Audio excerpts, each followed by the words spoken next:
Masasabing kumikilos ang Diyos sa buhay ng aktres na si Nadia Montenegro. Ito'y dahil sa nangyari sa kanyang operasyon na sobrang ikinatakot ng marami. Mismong idinitalye ni Nadia ang nakakikilabot na nangyari sa kanyang buhay habang inooperahan. Bago nga operahan si Nadia, nagbigay muna siya ng update sa kanyang mga malalapit na kaibigan. Mensahe ni Nadia, siya raw ay nakakonfine sa isang ospital sa Quezon City. Muntik na ma-heart attack noong November 15 habang siya ay nasa Lipa, Batangas.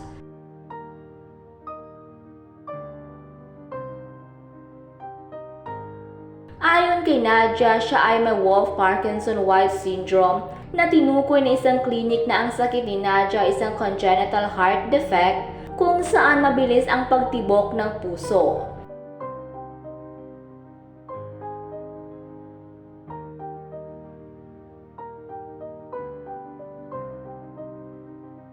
Kinahapunan ng November 18, nagsabi si Nadia sa mga kaibigan na lilipat siya ng ospital sa BGC.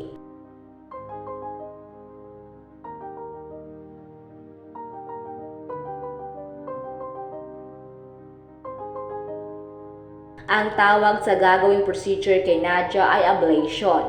Ang ablation ay medical procedure kung saan gumagamit ng hot or cold energy para gumawa ng tiny scar sa heart tissue. Ang pagpepeklat mula rito ay tumutulong para pigilan ang pag-produce ng irregular rhythm sa puso.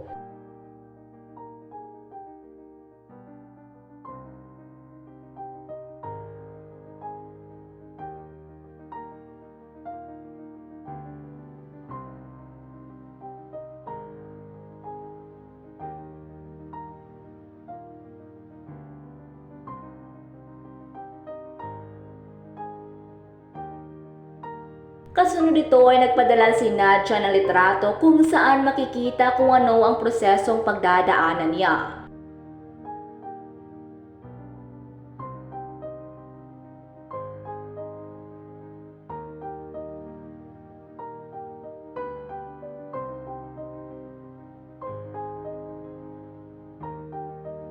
Miyerkules ng umaga, November 20, nang isagawa ang heart ablation kay Nadia.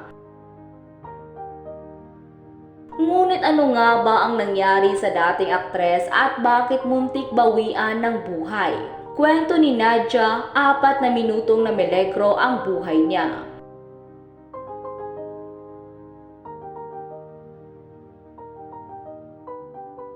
Ang code blue umano ay hospital announcement na ang isang pasyente ay may medical emergency na kadalasan ay cardiac or respiratory arrest. Agad namang nagpasalamat sa Diyos ang mga kaibigan ni Nadia na alam ang kanyang pinagdaanan. Maging ang anak ni Nadia na si Ina Asensio Carbonell ay nagpasalamat sa mga taong nagdasal para sa ina.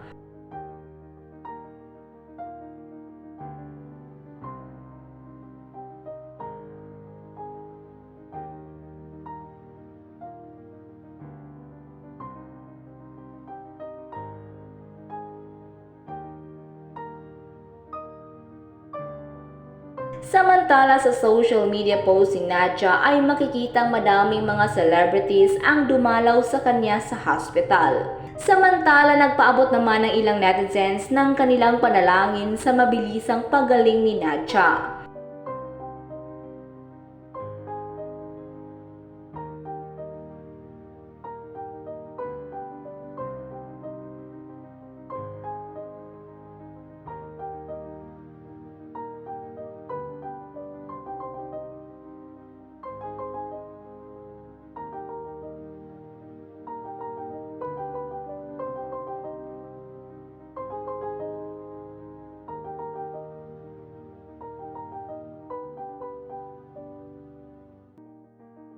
Sa ngayon nga ay patuloy na nagpapagaling si Nadia sa kanyang sakit.